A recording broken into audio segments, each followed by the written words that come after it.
우리나라 교회를 향해서 사람들이 얘기합니다. 아주 비관적으로 얘기하고 있습니다. 대부분은 비관적으로 이렇게 얘기합니다. 왜 그럴까? 그 이유를 따져보면 원인을 찾아보면 이렇습니다. 목사님들이, 목회자들이 개척을 꺼리고 있습니다. 또 성도들이 점점 초고령화 사회로 접어들면서 교회도 구성원들이 점차 나이 든 사람들로 채워지고 있습니다.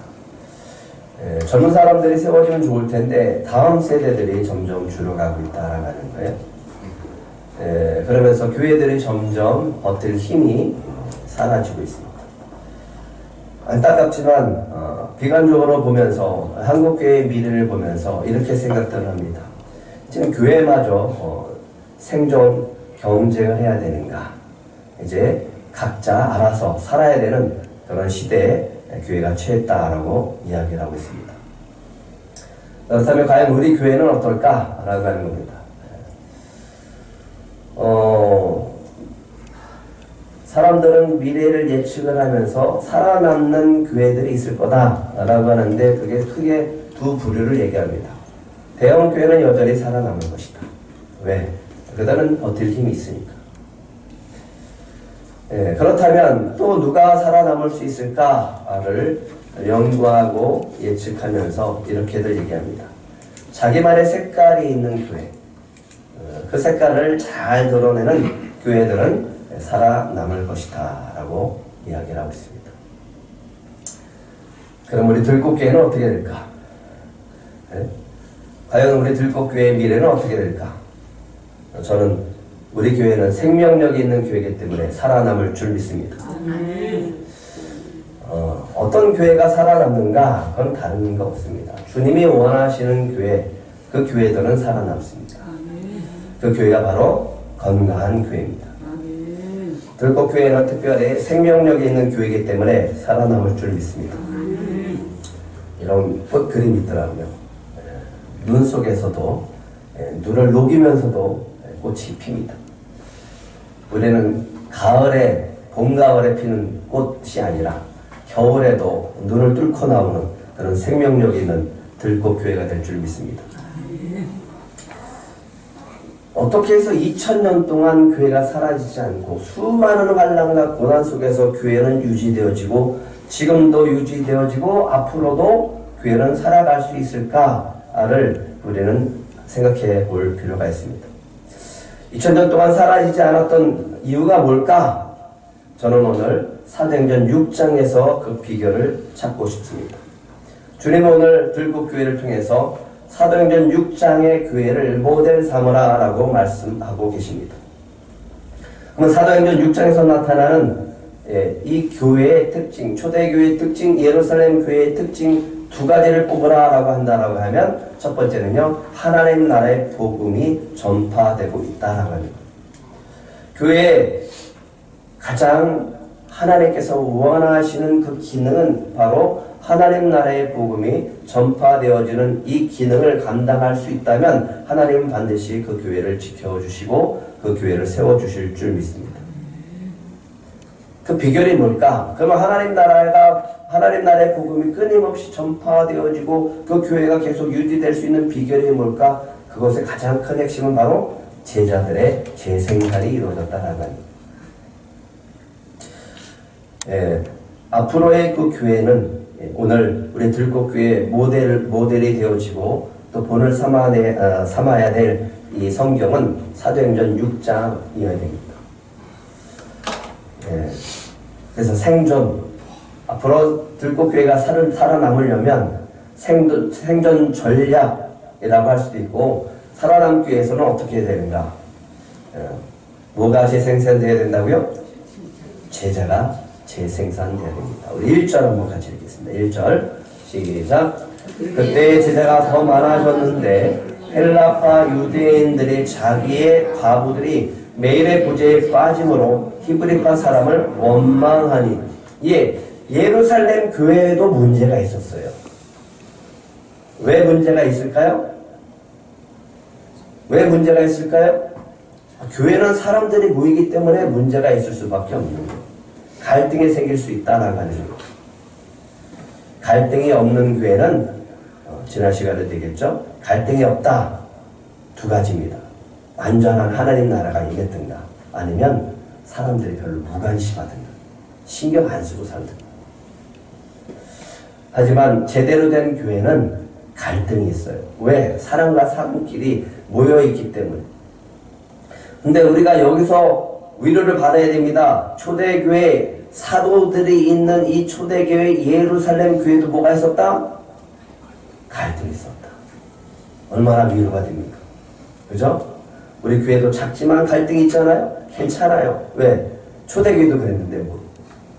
근데 우리가 여기서 주목해야 될 것이 있습니다. 뭐냐면 예루살렘 교회의 문제를 초점을 두는 게 아니라 바로 앞에 있는 부분이에요. 빨간 부분. 빨간 글씨. 다시 한번 읽어볼까요? 시작. 그때 제자가 더 많아졌는데 그래서 문제가 생겼다고요. 그런데 그건 문제가 되지 않아요. 지금 우리가 봐야 될 부분은 뭐냐면 제자가 더 많아졌다는 거예요. 예루살렘 교회의 제자들이 있고 그 제자들이 사도의 역할을 감당하면서 그 사람들은 제자를 삼았어요. 그 제자들이 더 많아졌어요. 많아지면서 생겼던 것들은 뭐냐면 히브리파 유대인들과 헬라파 유대인들의 문화적인 충돌과 갈등이 있었다는 거예요. 히브리파 유대인들에게, 과부들에게 잘 챙겨주는 거예요.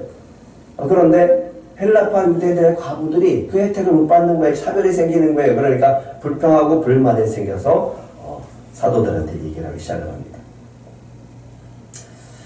참 재밌죠? 예. 어떻게 초대교회에 완벽한 하나님의 나라의 모델처럼 보이는 이 교회도 문제가 있었을까? 예, 문제가 있습니다. 교회는 사람들이 모이기 때문에 그렇습니다. 교회, 그래서 예수님이 바울을 통해서 주신 말씀이 있죠. 수요예배 때도 했지만 교회는 어떻게 이루어져 가는 것인가. 아직 완전하지 않은 곳, 그죠? 사람들이 모이기 때문에 완전하지 않지만 완전해지려고 노력하는 그런 곳이 바로 교회다. 구원받았지만 구원을 이뤄가는 그 단계 속에서 우리가 성장해 가는 곳, 모여서 사람들과 부딪히면서 하나님 나라를 이루어가는 곳, 그래서 그곳이 교회다. 초대교회는 문제가 있었지만 이 문제를 통해서 놀라운 변화들이 나타나고 있습니다. 그래서 에베소서 2장 22절 우리가 꼭 기억해야 될 말씀이다 라고 강조했습니다. 한번 같이 읽어볼까요? 시작. 너희도 성령 안에서 하나님이 거하실 처소가 되기 위하여 그리스도 예수 안에서 함께 지어져 가느니라. 어떤 곳이라고 교회는요? 주 안에서 함께 지어져 가는 곳이다. 여기서 가장 중요한 것은요, 그리스도 안에서 함께라고 하는 단어예요. 함께. 더불어 사람들과 함께 지어져 가는 거예요. 예수님 사랑의 띠로 성령의 매는 줄로 하나가 되어져서 교회가 이루어져 가는 겁니다. 그래서 우리는 지금 교회가 또 우리 영혼이 뭐 하는 중이다 그랬죠? 공사 중이라고 했죠? 공사 중이다. 아직 완공되지 않았습니다. 계속 지어져 가는 겁니다. 이런 충돌 속에, 이런 문제 속에 갈등이 생기면서 이것을 어떻게 처리해 가는가라고 하는 것이 굉장히 중요하다라고 하는 겁니다. 예. 그럼 어떻게 사도들은 이 문제를 어떻게 해결할 수 있었을까요? 이 문제를 어떻게 해결했습니까? 우리 2절부터 4절 한번 같이 읽겠습니다. 시작.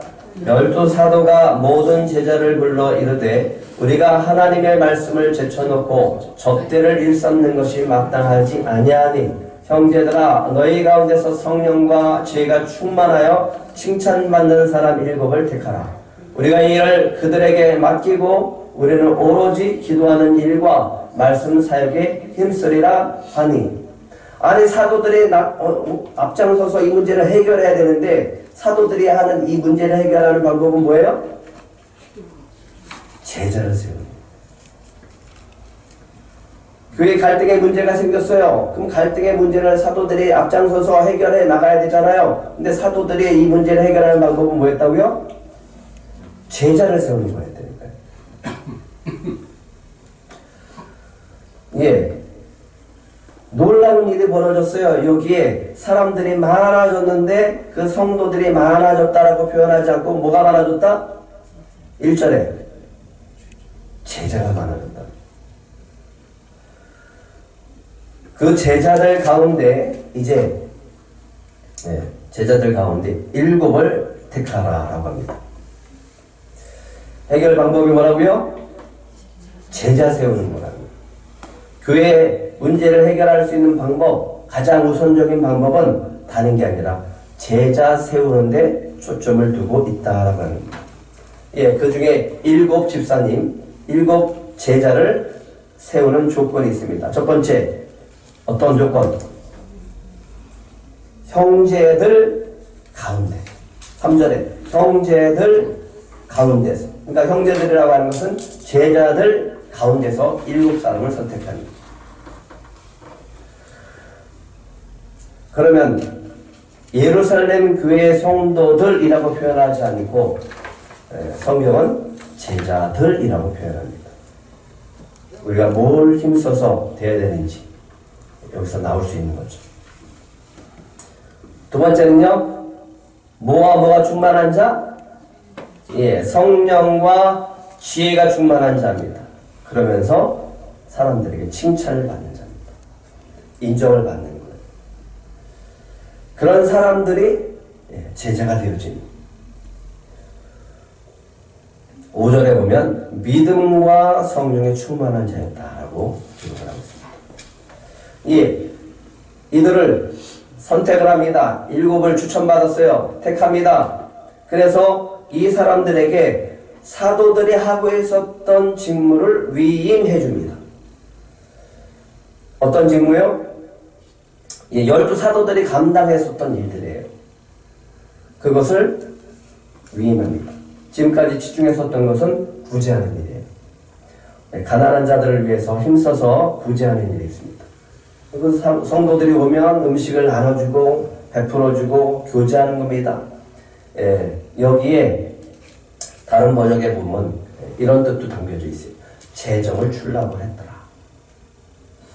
재정까지 다 담당하는 것이에요. 그런데 이거를 누구한테? 제자들을 세워서 그 제자들에게 위임시켜주는 거예요. 세우는 방법은 뭐였습니까? 어떻게 세웠어요? 6절 한번 같이 읽겠습니다. 6절 시작. 사도들 앞에 세우니 사도들이 기도하고 그들에게 안수합니다. 제자 세울 때 그냥 하지 않고 기도하고 안수해서 세웠습니다. 지금까지 제자 훈련, 제자 대학 지금도 많이 하고 있습니다. 근데 곰곰하게 따져봤어요. 저도 많이 경험을 해봤고 실패와 성공이 어디서 갈라질까를 생각을 해봤습니다. 실패, 제자대학 이렇게 하면 실패합니다. 제가 경험을 했기 때문에. 제자대학 어떻게 하면 실패할까요? 제자대학, 제자훈련은 우리 들꽃교회에 와서 거치는 신앙생활에 거치는 그냥 과정이다라는 거 하는 거예요. 교회 프로그램이다 내가 생각하는 거예요. 양육의 기쁨, 행복 모임, 성장의 기쁨, 제자 훈련, 이런 것들, 큐티 훈련, 이런 것들은 단계 하면서 나는 졸업하면 제자가 되어진다? 맞을까요? 아니라고요. 배움의 과정을 거치고 프로그램이 되어지고 어떤 직무를 맡기 위한 과정이라고 생각하면 그 제자 훈련은 그건 실패입니다. 그럼 어떻게 해야지 제자 훈련에 성공할까? 나도 제자를 세울 때 제자 훈련은 성공하게 되지. 내가 다른 사람을 제자 삼고 그 영혼을 제자로 세울 때 그 사람은 제자 훈련을 온전히 마친 사람이고 제자 훈련이 제대로 되어진 것이고 제자 훈련의 목적을 이룬 것입니다. 이분들이 있었죠? 네, 앞으로 하셔야 될 게 뭐죠? 예, 두 분은 이제 앞으로 제자를 세우셔야 됩니다. 제자를 세우셔야 됩니다. 웃는 게 아니라 아멘을 하셔야지 웃기만 하고 있으면 어떡해요. 제자를 세우셔야 됩니다. 네. 다른 사람이 대신 아멘. 사도행전 6장의 모델을 삼으셔야 됩니다. 우리 교회는요. 모두가 주님의 제자가 돼야 돼요. 예, 제자 대학을 마친 사람만 제자가 아니라 나도 먼저 제자가 돼야지 나도 다른 사람을 제자로 삼을 수 있는 겁니다. 그러기 위해서 먼저 내가 제자가 되어야 됩니다. 내가 제자가 되었다면 다른 사람을 제자로 세워 나가야 됩니다. 다시요. 예. 우리가 모든 사람들이 제자가 됐다면 제자된 사람의 목표가 뭐라고요? 예, 또 다른 제자를 세워가야 된다라는 거예요. 그것이 목적입니다. 예, 성령과 지혜가 충만해야 됩니다. 그럼 어떻게 해야 되는가? 다른 거 없어요. 말씀과 기도로 성령과 지혜로 충만해지게 되어집니다. 이것을 계속 우리가 삶으로 살아내야 되고 훈련을 받아야 되고 실천해 나가야 됩니다. 예, 제자가 되어졌다라고 하면 할 수 있는 것이 하나 있어야 됩니다. 그건 뭐냐면 절대로 복음을 전할 수 있는 증인이 되어야 됩니다. 어떻게 해요? 나를 통해서 내가 복음의 증인이 된 사람은 나를 통해서 주님의 사랑이 흘러가야 되고요. 나를 통해서 주님의 은혜가 흘러가야 됩니다. 또 세 번째는요. 칭찬받을 수 있어야 돼요. 교회 안에서 칭찬받아야 돼요. 그리고 바깥에서도 칭찬받을 수 있어야 돼요. 그 사람이 바른 신앙생활하는 사람이에요. 교회에서는 칭찬받아요. 근데 바깥에서는 교회 믿는 사람, 예수 믿는 사람이 그렇게 살면 되겠어요? 라는 말을 들었다면 그 사람은 바른 신앙생활하는 사람이 아니에요. 교회에서나 바깥에서나 바른 신앙생활하는 사람은 칭찬을 받게 되어져 있습니다. 교회 안에서는요, 제자가 되고 제자 삼는 일을 해야 됩니다. 여기서 그치는 게 아닙니다. 교회 바깥에서 해야 될 일이 있습니다.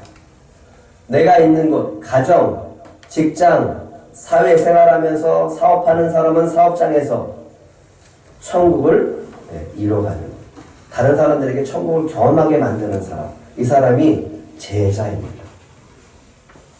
쉬울까요? 쉽나요? 신앙생활하는 게 쉽나요? 네, 쉽지 않아요. 가장 먼저 해야 될 것이 있습니다. 한번 따라해 보시기 바랍니다. 나는 누구를 제자로 세워야 하나? 이 질문부터 시작을 하세요. 그러기 위해서는 먼저 내가 제자가 되어야 되겠죠? 내가 제자가 되고 난 다음에는 끊임없이 질문하는 거예요. 나는 누구를 제자 삼아야 되나? 먼저 내가 제자가 되어야 되고 내가 누구를 제자로 세워야 되나? 이거로부터 시작하시기 바랍니다. 네, 생존 전략 두 번째는요. 사역의 중심이 변화가 나타납니다. 사역 중심에 변화가 나타나는데 사도로부터 12 집사들에게, 사도로부터 또 다른 제자들에게 넘어가기 시작하는 거예요. 위임되기 시작합니다. 3절 4절 한번 같이 읽겠습니다. 시작. 형제들아 너희 가운데서 성령과 지혜가 충만하여 칭찬받는 사람 7을 택하라. 우리가 이 일을 그들에게 맡기고 우리는 오로지 기도하는 일과 말씀 사역에 힘쓰니라. 예, 복음의 시작은 마가복음 1장 1절에 있는 것처럼 예수님으로부터 시작되었어요. 예수님 한 사람, 예수님 오셨어요. 예수님이 몇 사람의 제자를 선택했죠? 12사람. 그럼 12사람을 선택을 하시고 예수님은 그 다음에 더 많은 제자를 세우셨죠? 70인의 제자를 세우시고 파송했습니다. 그 다음에 예수님이 승천하시고 마가의 다락방에 남아있었던 사람은 몇 명? 120명이었습니다. 그 중에 한 사람 베드로가 복음을 전하니까 몇 명? 3,000명. 또 몇 명? 5,000명. 엄청난 숫자들이 성도들이 세워지게 되어집니다. 근데 오늘 사도행전 6장에서 12제자가 유다가 빠진 그 자리에 마띠아가 들어가고 12제자가 누구를 선택합니까? 7 집사에게 선택합니다. 그런데 여기서 끝이나요? 7 집사에게 끝쳤나요? 근데 어떻게 7 집사들이 그 다음의 단계들은 어떻게 되는가요? 어떻게 될까요? 이게 사도행전에 나오기 시작합니다. 복음이 어떻게 7 집사들을 통해서 전파가 되어질까? 어떻게 복음이 12사도로부터 위임되어졌던 7 집사들에게 위임받았던 7 집사들은 어떻게 복음이 전파되어질까? 라고 하는 것이 참으로 놀랍습니다. 이렇게 사역의 중심이 집사들에게, 성도들에게, 제자들에게 위임이 되어지면서 나타나는 놀라운 역사가 몇 절에 나오냐면 7절에 나옵니다. 7절 한번 같이 읽겠습니다. 7절 시작. 하나님의 말씀이 점점 왕성하여 예루살렘에 있는 제자의 수가 더 심히 많아지고 허다한 제사장의 무리도 이 도에 복종하니라. 뭐가 왕성해졌다고요? 예, 하나님의 말씀이 점점 왕성해졌습니다. 왜 그랬을까요? 오로지 기도와 말씀에 전념하겠다라고 했잖아요. 그러니까 사도들의 직무가 한쪽으로 본질적인 사역에 치중이 되어지고 나머지 부분의 사역들이 성도들의 제자들에게 위임되어지면서 사도들은 말씀과 기도로 전념할 수 있게 되어지면서 하나님의 말씀이 점점 왕성해지고 있었습니다. 그러니까 더 놀라운 일이 벌어졌죠. 제자의 수가 심히 많아졌다. 이게 제자를 세우고 제자가 사역의 중심을 위임시켜 줬을 때 나타나는 놀라운 역사들입니다. 이 모델을 우리가 배워야 됩니다. 근데 더 놀라운 것은 누가 예수를 믿었다고요? 누가? 예수를 믿지 않을 것 같았던 제사장들도 예수를 믿기 시작합니다. 여기서 주목해야 되는 사건이에요.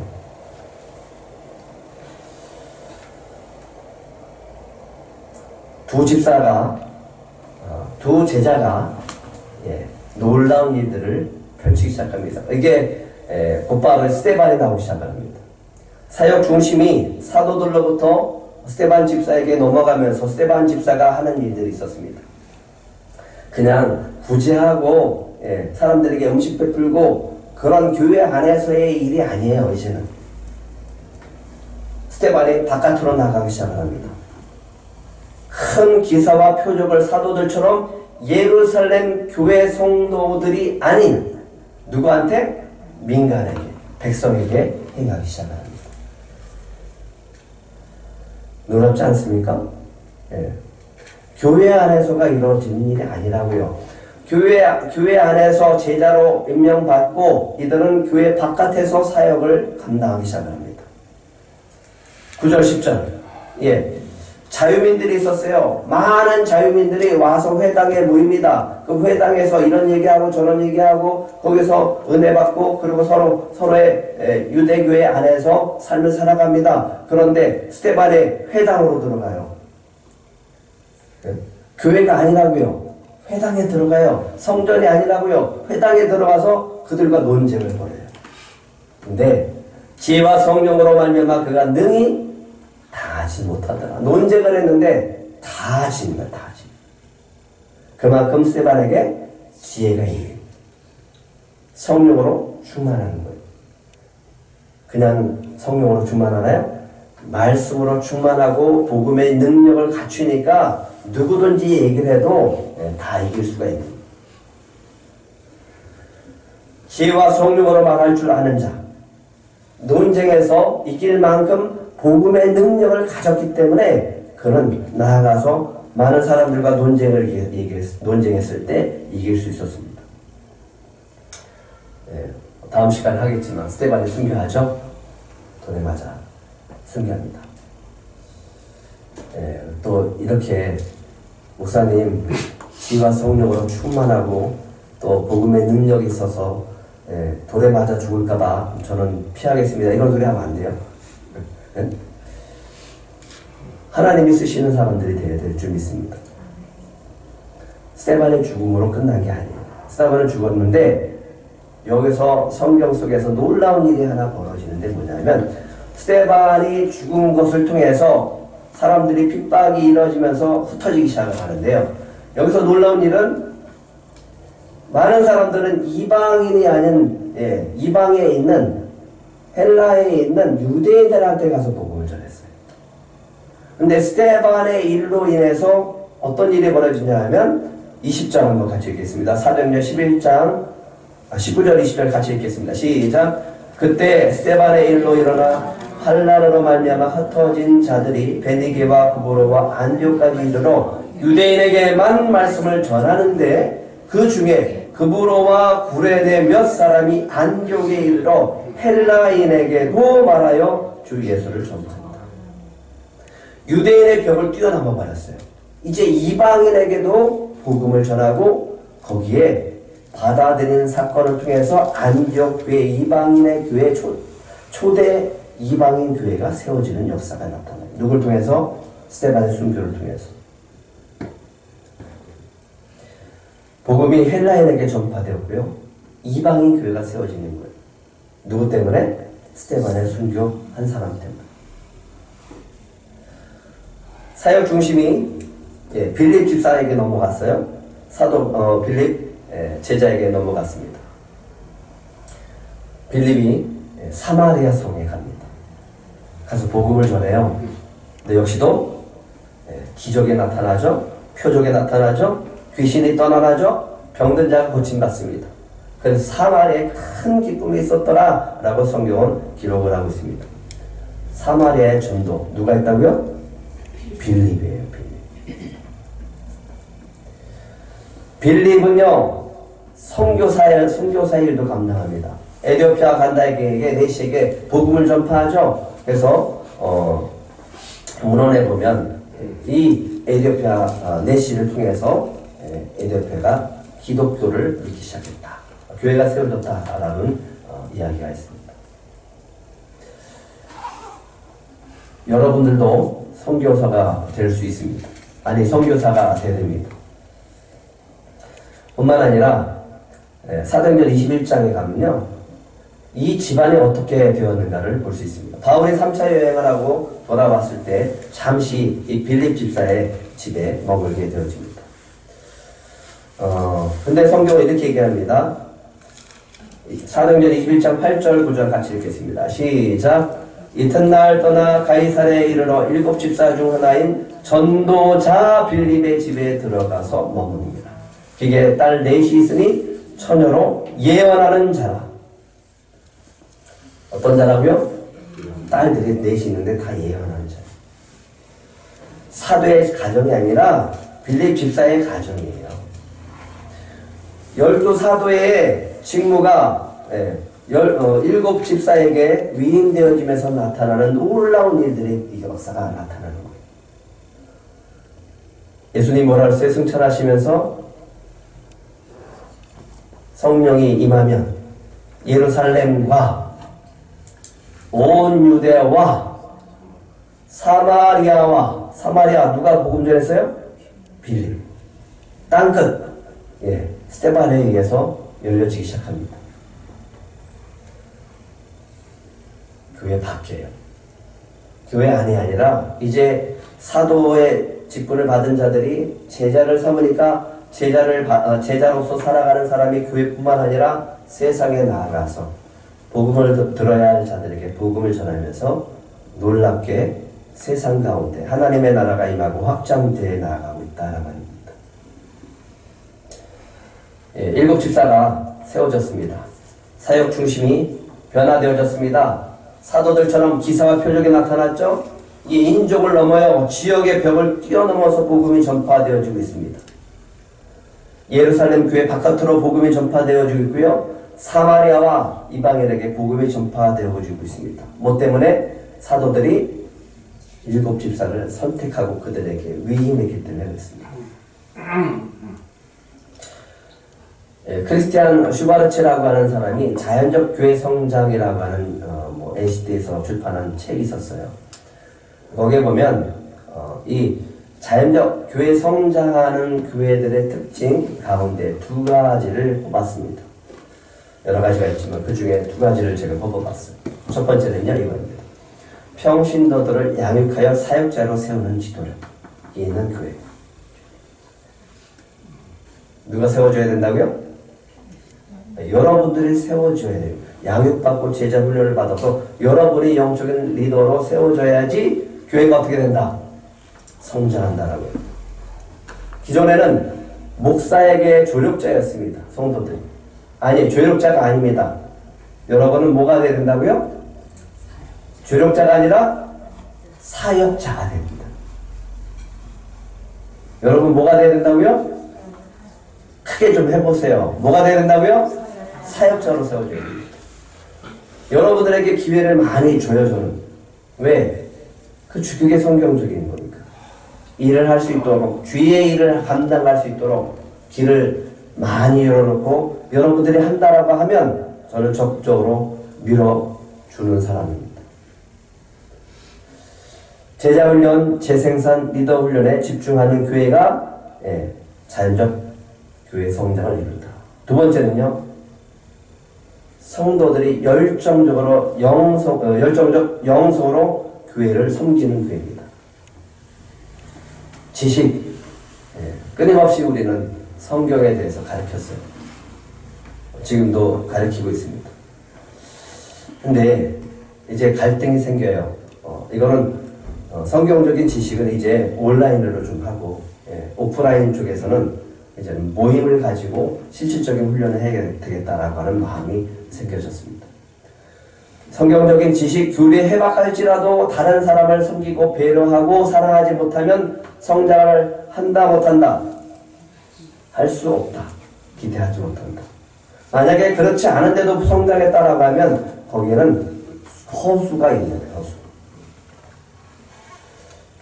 자연적 교회 성장하는 교회들의 특징 두 번째는요, 서로 섬기고 사랑하는 교회입니다.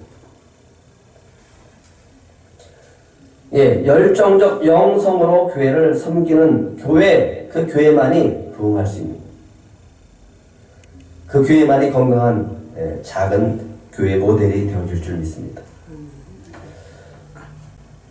여론조사를 했어요. 교회에서 가장 변해야 하는 문화가 뭡니까?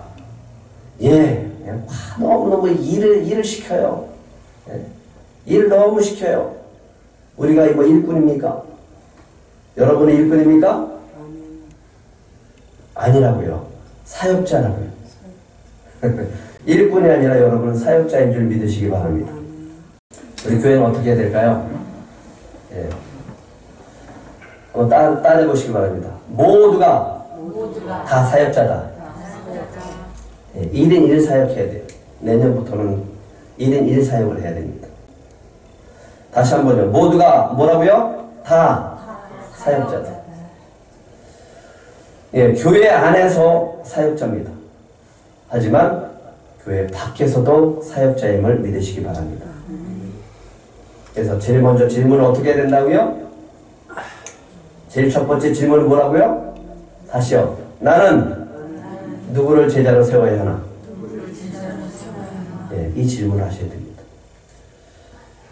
우리 교회가 살아남기 위해서 생존 전략 세 번째입니다. 말씀의 부흥이 있어야 됩니다. 7절 한번 다시 읽겠습니다. 시작.